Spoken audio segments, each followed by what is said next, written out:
He had every reason to stop. The noose was tightening around the Caribbean. Captains were surrendering, crews were scattering, and the British Navy promised mercy to anyone who gave up piracy. But one man looked at that royal pardon and tore it apart. Charles Vane wasn't just another outlaw chasing gold. He was the last pirate who refused to kneel, even when the entire empire bore down on him. Welcome to My History Bites, where we dig into the legends, lies, and legacies of the Golden Age of Piracy. If stories of rebellion, treasure, and tragedy pull you in, hit subscribe so you don't miss the next voyage. So, why did Charles Vane keep fighting when every other pirate quit? Let's dive in. Chapter 1. A nobody who became a nightmare. No one really knows where Vane came from. Some say England, others say the Bahamas. What's certain is that by 1716, he'd already fallen in with the most notorious band of sea wolves in the Caribbean, the Flying Gang of Nassau. He learned under Henry Jennings, raiding the Spanish treasure fleet off Florida's coast and hauling gold straight out of shipwrecks. But even in that violent crowd, Vane stood out. For his temper, survivors said he beat captives, burned ships, and laughed while doing it. Still, to many pirates, cruelty was currency. Fear kept crews in line, and Vane was becoming rich in both gold and terror. Yet, this was only the beginning.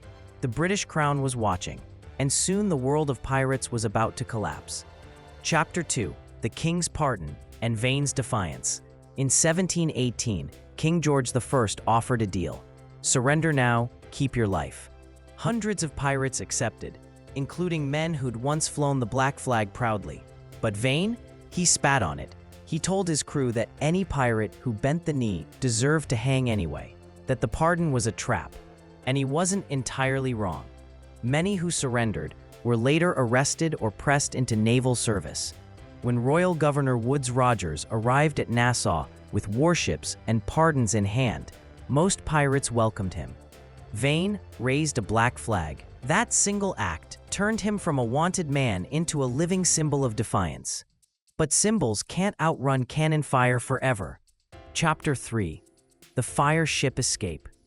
As Rogers' fleet entered Nassau Harbor, Vane seemed trapped.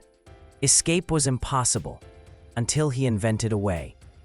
He filled a captured French ship with gunpowder, set it ablaze, and sent it straight toward the Navy line. Flames lit the sky as the burning ship crashed through the blockade, scattering the king's men. In the chaos, Vane slipped through the smoke and vanished into open sea. It was pure audacity, and it worked.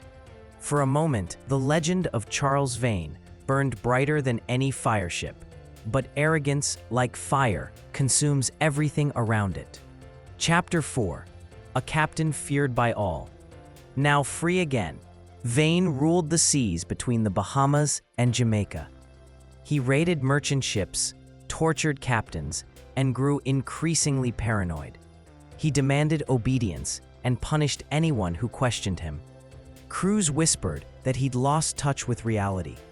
But among pirates, discipline was a fragile thing. Captains held power only by vote, and when Vane refused to attack a heavily armed French frigate, his men accused him of cowardice.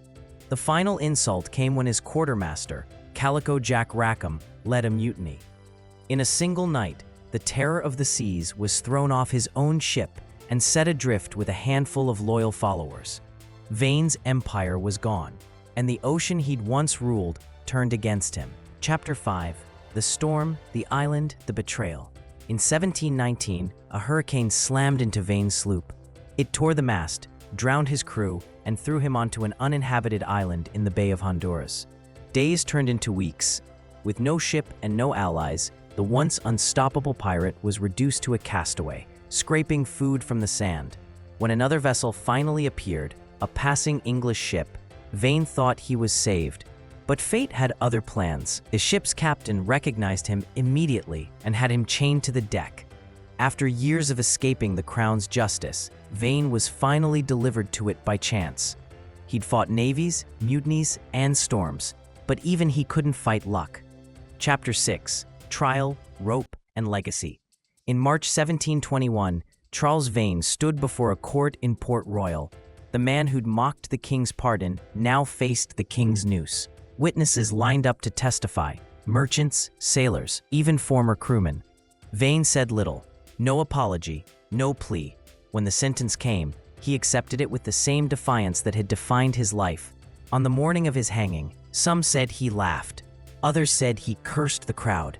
His body was hung in chains at Gallows Point as a warning to every pirate still dreaming of rebellion.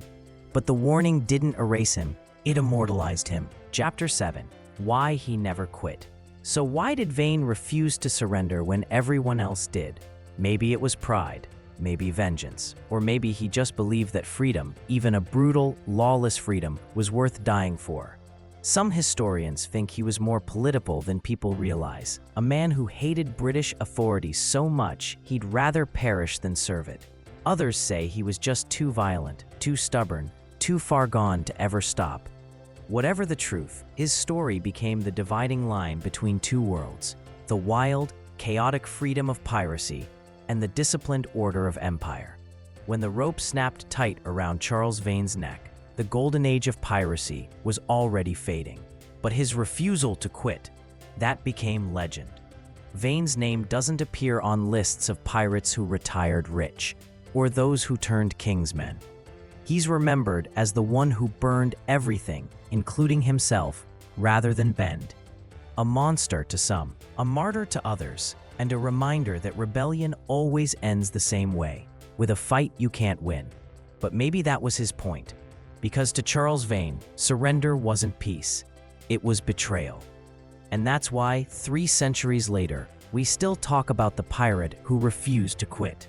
If you enjoyed uncovering the darker corners of pirate history, subscribe to My History Bites, drop a comment on what you'd like us to explore next, and share this with a friend who thinks pirates were just about treasure. The truth is always rougher than the sea.